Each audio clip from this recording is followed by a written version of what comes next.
We want to talk about grip sizing, and the first thing I want to do is to review or go over how to measure a grip for size and show you a couple of things that you need to be aware of when you're measuring a grip for size.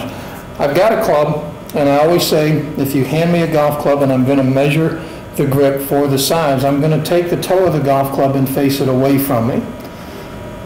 This particular grip that I'm going to measure the size has a reminder rib down the back. And we never measure that reminder as part of the size. And since the reminder rib is generally always on the back, if I measure straight in from the back of the grip when I measure my size, I'll never measure the reminder as part of the size. And I'll show you how to show you a little bit more about that, or just how that reminder comes into play here in a minute. In the grip gauge, this narrow end there is a 2-inch measurement built in, and we measure 2 inches down from the edge of the cap, and we're going right from that very edge of the cap. And again, I'm going to go on the back side of the grip or with the toe of the club facing away from me. So I put that in. I just hold my thumb at that spot, and if I start, for example, at standard grip, that looks like that fits very well. Keep the gauge level. Don't tilt it right or left, or try to keep it level so that you're getting a correct reading of size. If I come around to 1 plus 1/64, now I've got some daylight. I've got a little bit of room, and my gauge will kind of bang off the side of the grips or show a little movement there. That tells me that 1/64, that this is not 1/64, that it is standard, and that's a general rule of thumb to me. Once I find what size I think it is, I go to the next larger size and gauge it to see if there is a gap on either side of the gauge. Now, this measures at standard, which is 900 at 2 inches down, or 900 thousandths at 2 inches down. That is considered a standard size. If I turn this particular club that has this reminder rib with the toe facing to my right, and now I come down with my gauge and I measure it 2 inches down, this grip will actually measure as plus 1/32. 1/32 is a size, is 930 thousandths. Or an increase of 30 thousandths over the standard size grip. The rules of golf say a reminder rib cannot be more than 40 thousandths in size. So it is also a way to check a rib grip to make sure that it is within the conforming, or is conforming to the rules of golf in that case. We also on the gauge have on the bottom end, the wider end, a 5-inch measurement. And we use that to measure the lower hand. If we're a right-hand golfer, it's going to be right hand for most people. Left-hand golfer, it's going to be the left hand unless somebody's playing cross-handed, which we do have some of those people that play cross-handed. We do the same thing. We measure from the same edge. We measure down 5 inches, and then we use the 3 slots on the end to measure that lower hand. In this case, standard again seems pretty good. If I go to 1/64 oversize, again, I've got some daylight on either side of my gauge, so that tells me that my standard size is both at the top and at the bottom. Different grips, different shafts taper at different rates.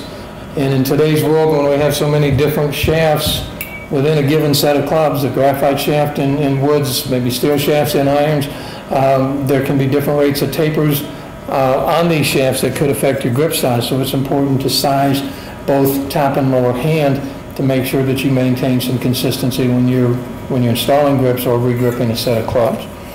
If I take this other club, which has a round grip, I can basically measure it at any point and still get the same size. And in this case, again, we're getting a standard size. If I turn it to the side, I still get the same size because there is no reminder rib, but I still always work with that rule of thumb that I pick a club up, face the toe of the club away from me to maintain a consistent way of measuring sizes for grips. In talking about grip sizing, the first thing I always start with and I put on the board are these codes that identify a grip core size. And when we say core size, that's the hole on the inside of the grip.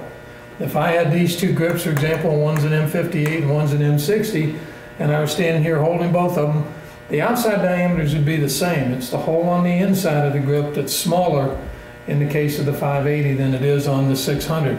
One of the ways I often explain that, this grip would weigh approximately 52 grams. This one would weigh approximately 50 grams. Since the outside diameter is the same and this one has a smaller inside hole, the walls are thicker, the grip's going to be heavier in that case. If we mark a grip that it has an R in the core size, in that core size reading. That R, if it's Golf Pride and if it's Lambkin, tells us that that's a round grip, okay? That it doesn't have the reminder rib down the back side of the grip. When Royal Grip started making grips in the early 90s, they did only round grips. When they started making rib grips, they had to add the R. So in their case, the R stood for rib. Lambkin holds Royal these days, so possibly they'll get that all squared away and get that a little bit more consistent. The reasons for different core sizes, in this case we have an M58 and M60. The M stands for men's, okay? The L stands for ladies. The J in this case stands for juniors. And the reason we have these different core sizes, if I've got a 580 grip and I put it on a 580 butt diameter shaft, I would get in this case a standard men's grip, which is 2 inches down, measures .900. If I put an M60 on a 600, I get a standard men's .900, 2 inches down. The same thing happens with the round grip in this case. Whether it's ribbed or round, we measure the grip in such a way that we don't take the rib as into account as part of the finished size. So my 600 here on a 600 would still give me my standard men's. In the case of the ladies 580 on a 580 shaft would give us a standard ladies, which measures .850 at 2 inches down. The juniors, I don't, in all honesty, remember the size, but there are 500 butt diameter junior shafts to give you a standard size. I don't remember exactly what that finished size would be in this case. So let's take this out of here, take this out of here. For the moment, let's take all this out of here, and let's take this out of here. Okay, so we know that we've got our 600 on a 600 is our standard men's at .900. But if we put the 580 core size grip on that 600, that's going to increase our size. And that increases our size to what we would call plus 1/64, which at 2 inches down now measures 915. Even though our change from 580 to 600, or 580 to 600 is a 20 thousandths change, it ends up being a 15 thousandths increase because we do get a little stretching when we install that grip. Now, we haven't seen many of these recently, but we have had some M56 size, core size grips in the past. And if we put that 560 grip on the 600, that would have actually given us a grip that would be plus 1/32 or 930. It's actually slightly over 930. Again, a 40 thousandths change, but a little bit of stretching going on to give us a grip, in this case, a slightly over 30 thousandths increase. And these are the numbers I always like to reference here. It makes it easy to visualize my changes. Let's go the other way, and we've again had some of these in the recent past. A 620 core size grip. Now the core size of the grip is larger than the butt diameter of the shaft, and if we were to put that 620 on that 600, we actually get a grip that would be minus 1/64 or 885 at 2 inches down.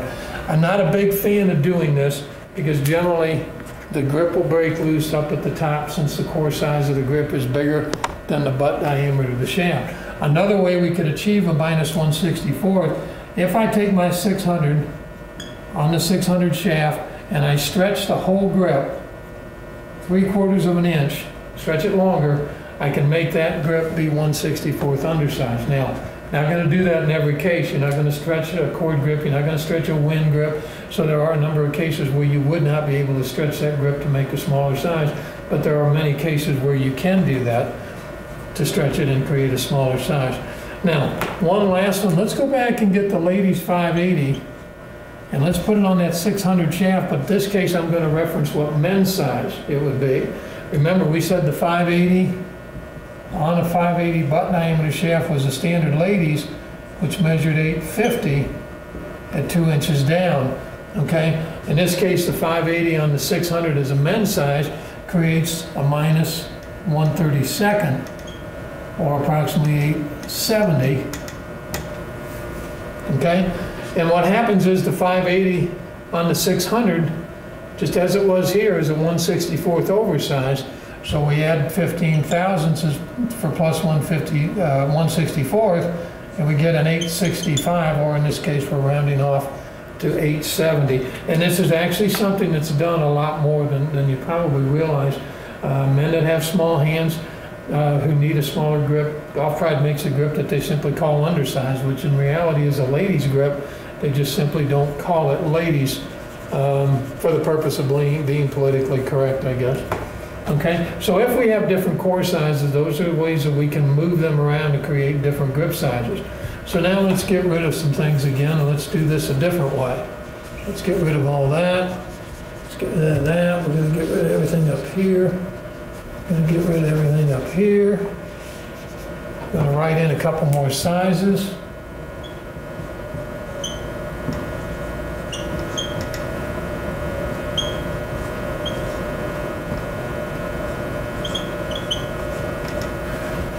And over here, we're going to reference a couple of different sizes of tape as well.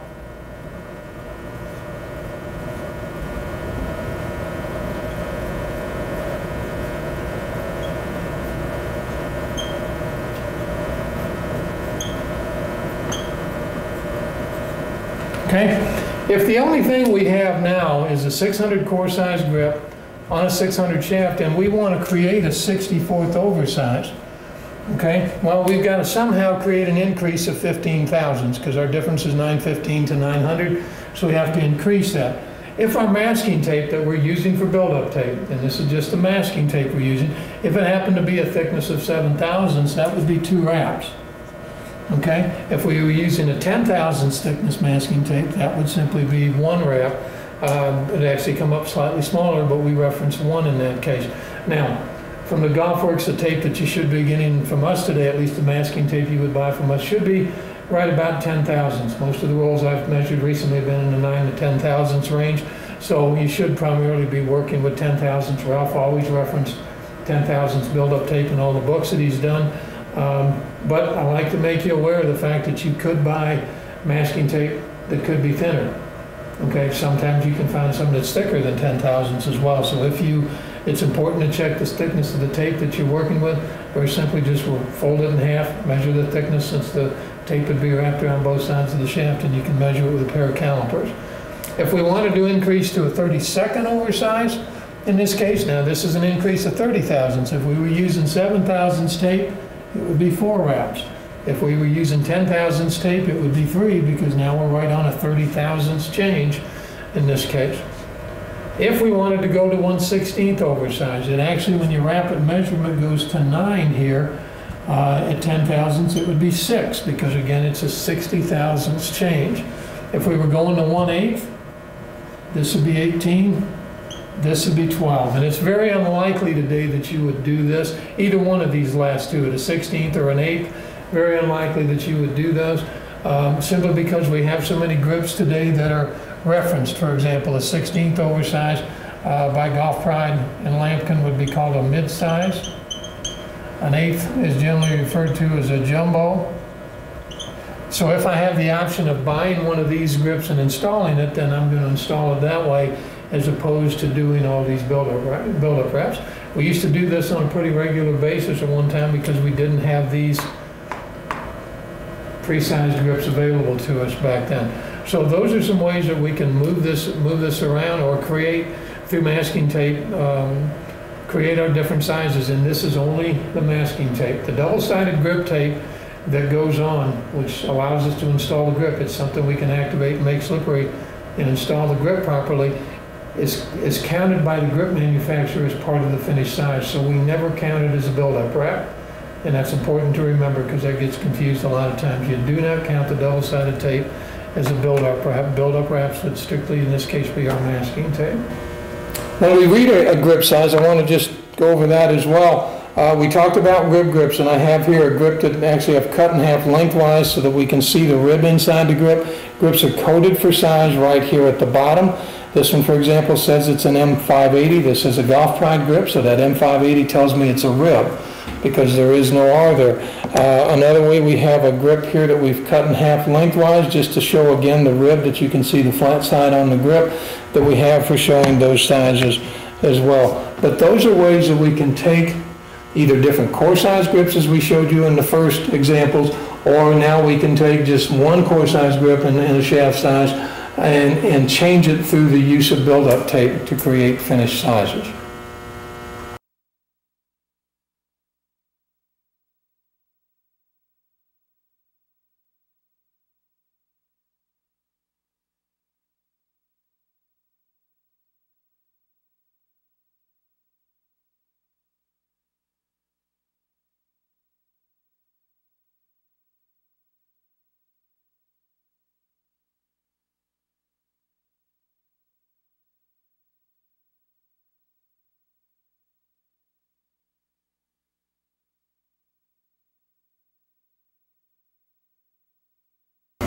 We want to give you some tips on grip installation, but one of the things I want to talk about first, we explained in the grip sizing segment how we could take a grip and make it undersized by stretching it, make it 1/64th undersized by stretching it.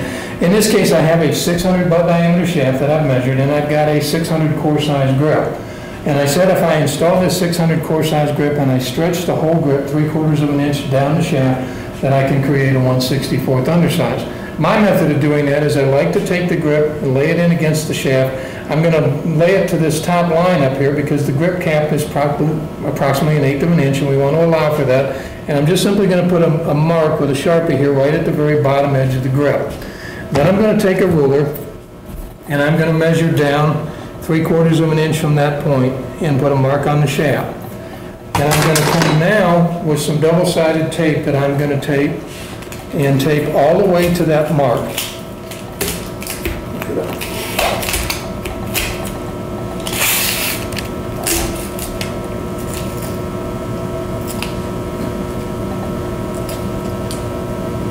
I'll get this clean edge here.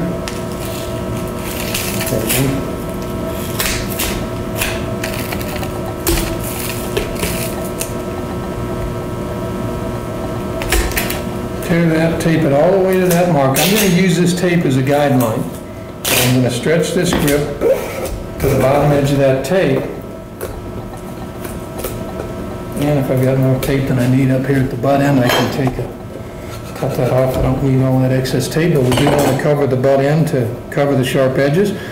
And then I'm going to put on my safety glasses and grab some solvent here.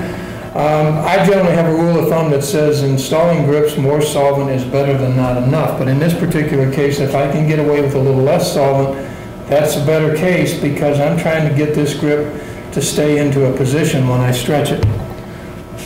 So I'm going to put solvent both in the grip and on the shaft. Install my grip. I always use my thumb to cover the hole at the end of the grip, both so it doesn't squirt me, and also because it builds up air pressure and it forces the walls of the grip out, which will make it install a little bit easier. Now I've got the grip on basically in a standard size and position. Now I've got to stretch it, and I don't just grab the bottom and stretch it. I've got to stretch the whole grip. So I'm going to start up here with my thumbs, and I'm going to start stretching down, and I want to stretch down to where I get to that bottom edge of that tape. Now if it doesn't stay there, if it starts to walk back, then I'm going to repeat the process. In this particular instance, it looks like it's going to stay there, and we should be okay. I'm also going to take my grip gauge because I am trying to create a grip. In this case, it's 1/64th undersize. So I'm going to put my gauge on here and I'm going to measure and see if I got it. If I'm not quite at a 64th, and I'm close, but it doesn't quite appear that I am, I can come in here and stretch a little more up in here. If we're trying to create a size, we should come back with a gauge and gauge the size to make sure that we achieve that size.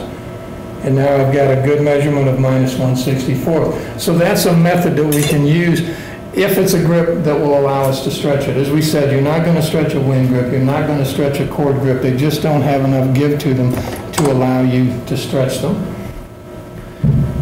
In installing grips, normally, without trying to stretch them for a size, just simply install it into the vise.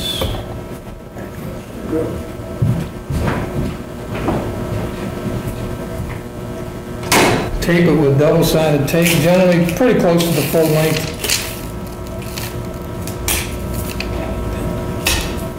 Generally the full length of the grip. You do it often enough, You should have a feel, but what we don't want to do is what I just did there. I don't want tape past the bottom, because then that means I've got to come back and I've got to trim that off, and especially if that's a graphite shaft, I would have to come back and potentially cut with a knife, and I may cut in the fibers and damage the shaft. So I'm going to pull this back a little bit. I tore off more than I needed. And again, any excess I can cut off. We always cover the butt end, both to keep any solvent from going down inside the shaft, but also because the end of the shaft is sharp. And if we don't cover that end of it, those sharp walls will dig into the walls of the grip. As I said earlier with the undersize, I said more solvent is better than not enough in most cases, and that's what I'm going to use in this case, a little more. I always pour it over the butt end. I start it down, just pinch it with my thumb and index finger to start it, cover the hole, and install. And again, even if I'm creating a standard size grip, and again, I cover the hole so it doesn't squirt me, and also to build up air pressure. Okay, if I've installed a standard size grip, and actually I believe this is a 580 core size grip on a 600 shaft, so this should make up to a 64th oversize. If it were a 600 on a 600, my uninstalled grip should be the same length as my installed grip. But again, if I'm creating a 64th oversize in this case, I want to put my gauge on here and I want to measure, because again, I'm trying to achieve a size, and again, I'm a little big there. A little closer actually to a 30, not quite a 32nd, but a little closer. And this grip is a little shorter than it should be. It shouldn't be quite that short by comparison. The oversized grip should always be a little bit shorter than a standard grip. If it's a 600 core size grip on a 600 butt diameter shaft, as I said, the uninstalled grip should be the same size, same length as the uninstalled grip. But again, double check with your size.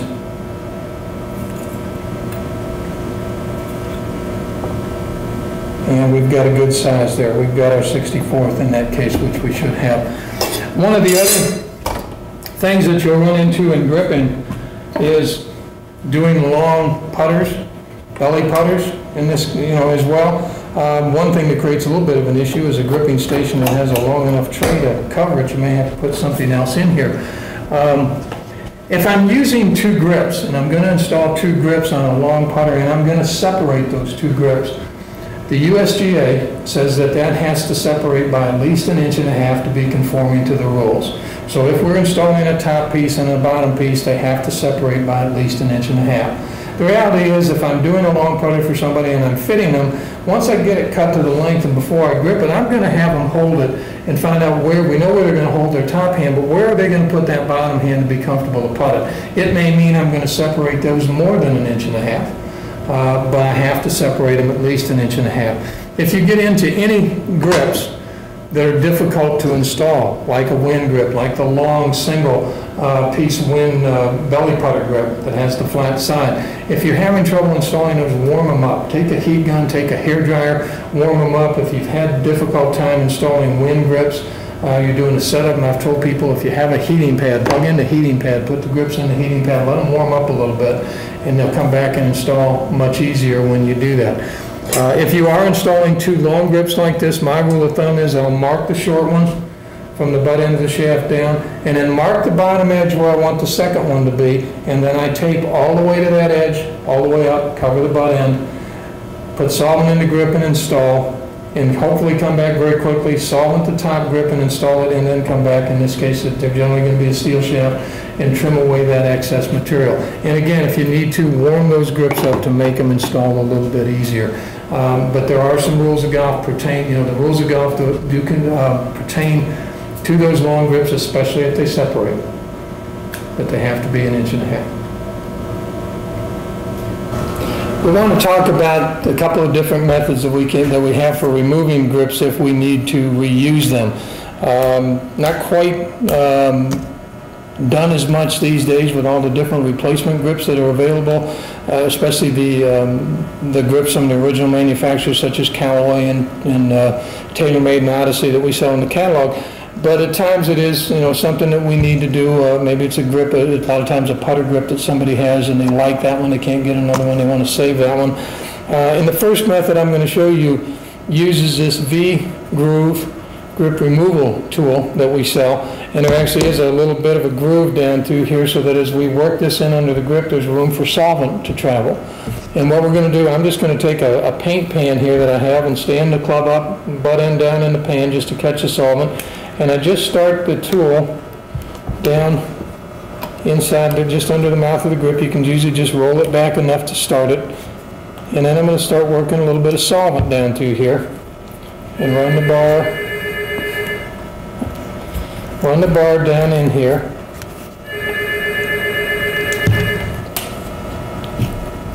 And just keep working it down. You can hold the club head to work this around. We're just trying to break that grip loose from the shaft and work it down. Once I get it down far enough, I like to then just take, if I've got a vise handy, and then the vise, now I've got it broken loose, and I can, it's okay, we'll slide it out. Wait a minute, I need a little more solvent in there. Guess I do. A little more, it doesn't want to quite come off yet.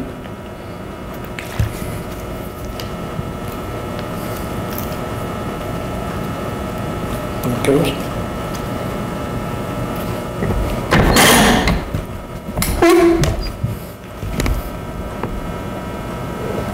Now we take the grip off in that method.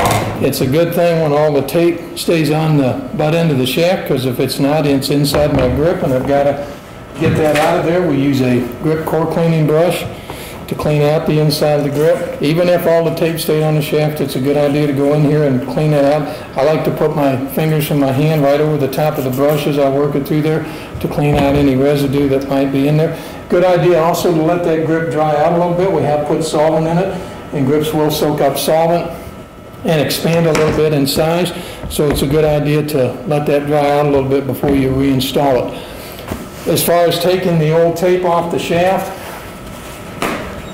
we can certainly use a tape stripper on a steel shaft like this without any, but I always like to take a heat gun and actually warm up this tape.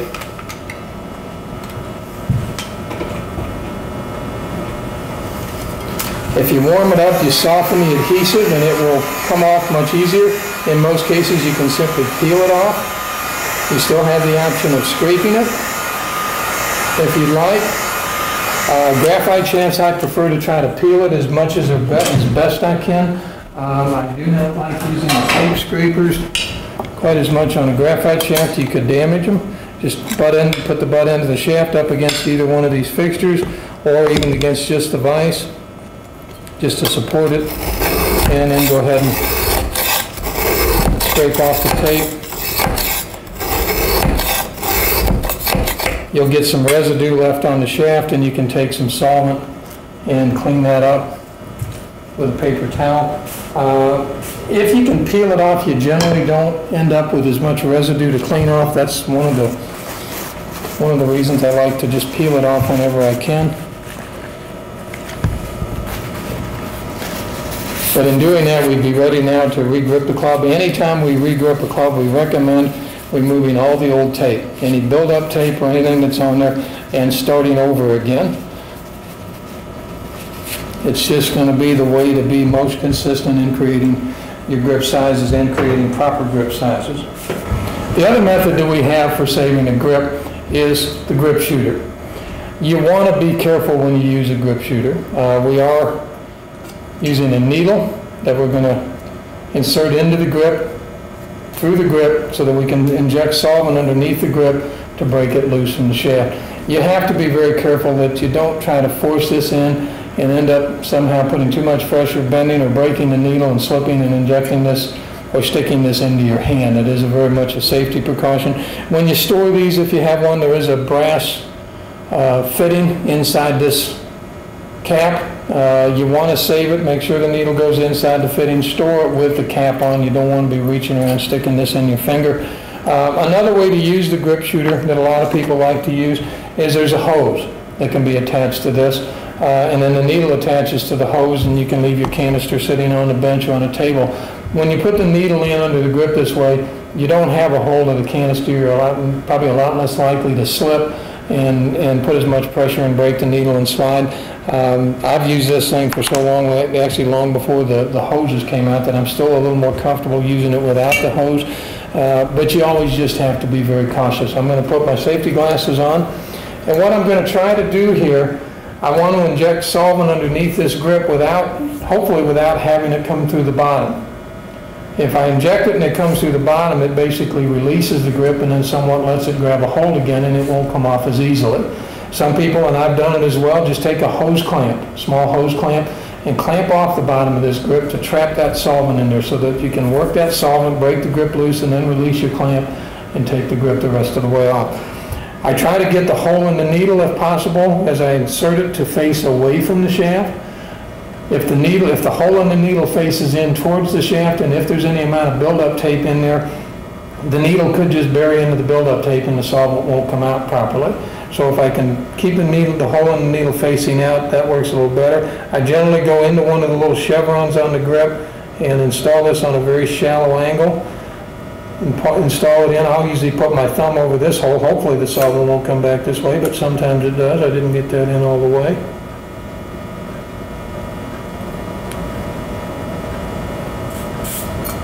Well, I didn't get that in quite right. Let's try this again.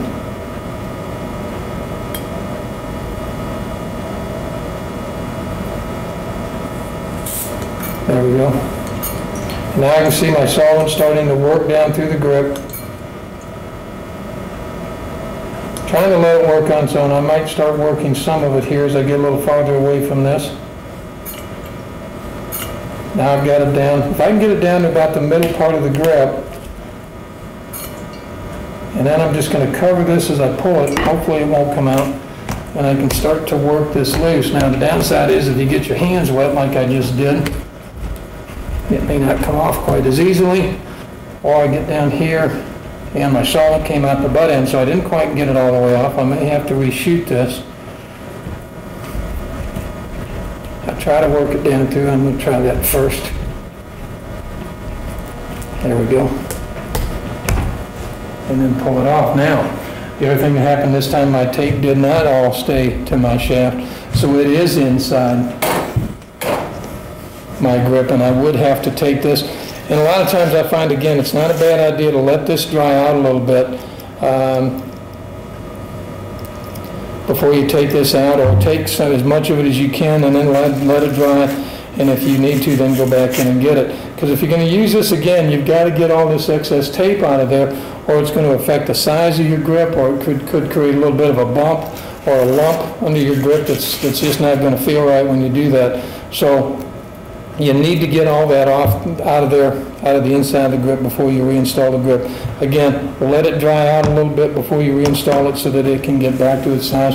We clean it up and go about removing any tape that's left over by, again, in this case, we could just simply scrape it off as we did.